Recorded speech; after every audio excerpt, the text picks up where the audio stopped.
Hi, everyone. My name is Nina Dannaoui. I'm a Deputy Director at the Freedom and Prosperity Center, and I'll share with you today some of the main findings from this year's analysis. But first, and to save you from listening to my voice for a long time, we put together a short video that explains what do we measure exactly at the center. So let's watch it together.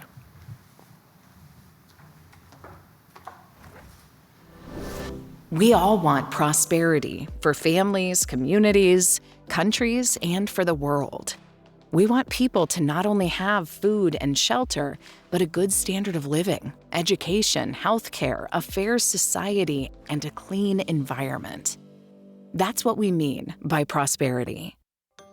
But what is the surest path to prosperity? Academics, policymakers, and citizens have been debating the matter for a very long time. Some say that free societies produce the best outcomes by unleashing the creativity and talent of individual citizens. Others say that focusing on the individual is too chaotic and ultimately inefficient, that a strong central authority produces the best results. The Freedom and Prosperity Center at the Atlantic Council, a think tank in Washington, D.C., contributes facts and figures to this debate through our annual Freedom and Prosperity Indexes. We built a Freedom Index to measure economic and political freedom and the rule of law in 164 countries. Each score reflects measurements of several indicators. Together, they create a comprehensive and unique measurement of freedom. We also built a Prosperity Index to measure income, health, education, the environment, treatment of minorities, and inequality in the same 164 countries. A prosperous society should be judged on more than just income per capita. Our index gives us a holistic view of prosperity. In the Freedom Index, we rank countries into 4 tiers based on their total scores: high freedom, moderate freedom, low freedom, and lowest freedom. In the Prosperity Index, we rank countries as high prosperity, moderate prosperity, low prosperity, and lowest prosperity. We have 3 key takeaways from the resulting data. Our first takeaway is that there is a strong correlation between our freedom and prosperity scores.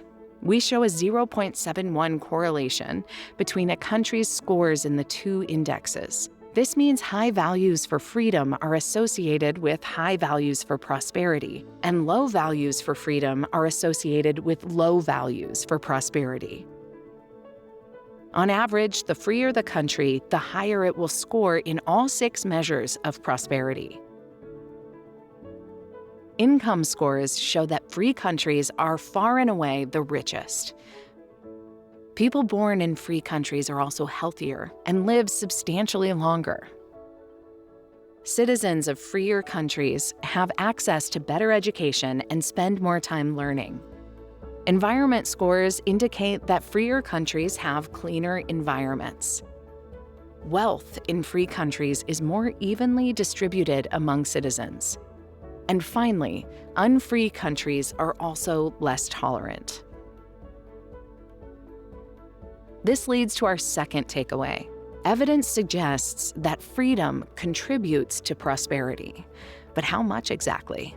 We ranked all countries based on how their freedom has improved since 1995, splitting them into 3 equal groups: those with a small improvement in freedom, those with a moderate change, and those with a high change. As we see, the countries improving the most in freedom saw the biggest improvements in prosperity. We also see that gaps between each group widen over time, showing that increased freedom has an exponential effect on prosperity. But what about countries where freedom decreased? Here, we organized countries into 2 groups: those that made significant strides towards more freedom and those that sharply reduced their freedom. We then looked at the impact on prosperity in those countries over 20 years. As we saw before, countries that improved their freedom saw increased prosperity. But what we also see is that countries that restricted freedom saw a negative impact on prosperity. And the impact grows over time. In the first years, the difference between these countries can seem marginal, but in the long term, prosperity in these countries will be far apart. Peru and Venezuela are prime examples. In 1995, Venezuela was a freer country than Peru, but at the turn of the century, Peru made a clear turn towards freedom. It is one of the top improvers in our data. In contrast, Venezuela shows the largest decrease in freedom of all the countries we cover. Venezuela had a higher prosperity score than Peru in 1995, but by 2023, the two countries had switched positions. Our third takeaway is that autocracies generally fail to deliver prosperity for their people, while free countries succeed. Of the 30 countries ranked at the top of our freedom rankings, 28 are in the top category of our prosperity index, and 2 are in the next highest category. None are in the bottom 2 categories of prosperity. Of the 30 countries ranked at the bottom of our freedom index, 15 are in the lowest category of our prosperity index, 11 are in the next lowest category, and just 4 in the moderate prosperity category. None are in the high prosperity category. Our indexes demonstrate that there is a strong relationship between freedom and prosperity, and we have reason to believe that improvements in freedom will, over time, lead to greater and more durable prosperity. Please visit the website for the Atlantic Council's Freedom and Prosperity Indexes. The interactive capabilities of the website allow you to compare detailed data across time for countries and regions. All our indexes information and our annual report can be downloaded for further analysis.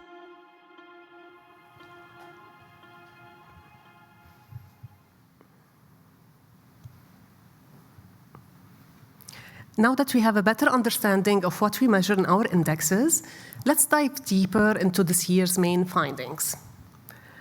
Our data covers a lot of ground, but this presentation will focus on a very important story: how political freedom has evolved over the past 30 years and why that matters deeply for global prosperity. Let's start with the big picture.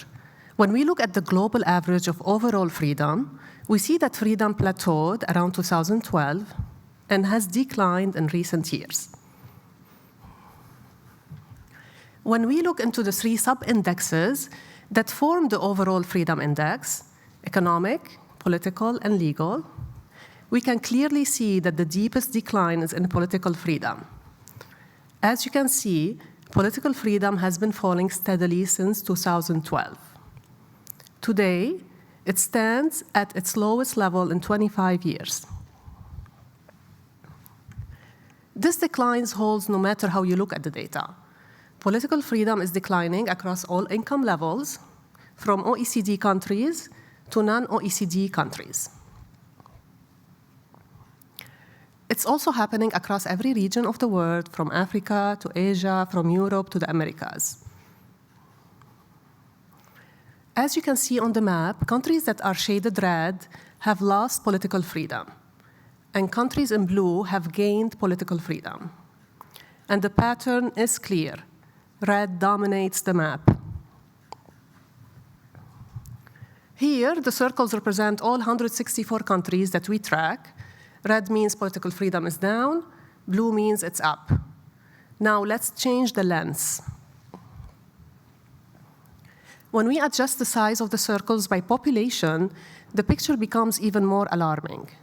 Today, 91% of the world's population lives in countries where political freedom is declining. And when we average by population, we see that not only the global level of political freedom is lower, but the decline is also steeper, which means that more people are feeling the impact.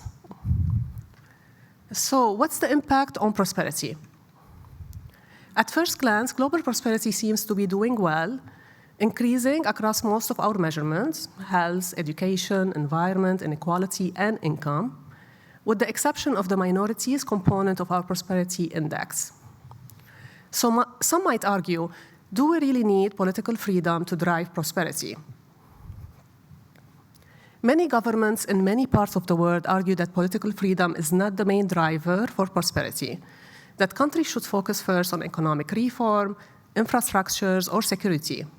Some even view political freedom as optional, or at times a distraction. And if you look at the global data, you do see a positive correlation, but at first it appears weak.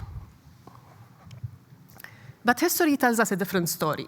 Take, for example, the countries of the former Soviet bloc. Many started from similar positions in the 90s, but over time, the countries that chose political freedom experienced far greater and more sustained economic growth.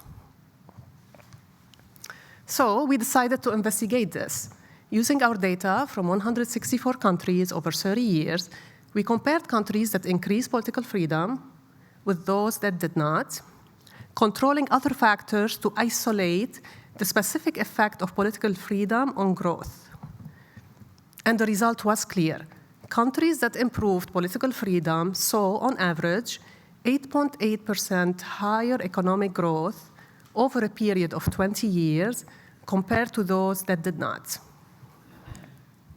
And here's the most important part. The benefits of political freedom grow over time. It's not immediate, but it compounds. As people gain the freedom to think, speak, participate, and innovate, the more momentum an economy gains.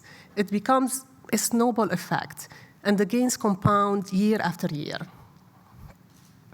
So these are our key findings, but at the Freedom and Prosperity Center, we don't just stop at the data. We also care how this research can inform real-world decisions and change. And that brings us to our next segment. We will now hear from two remarkable change makers, individuals who have dedicated their lives to advancing freedom in their own countries. These conversations will be moderated by our non-resident senior fellow, Patrick Work. But before we begin, please turn your attention to a short video to kick things off.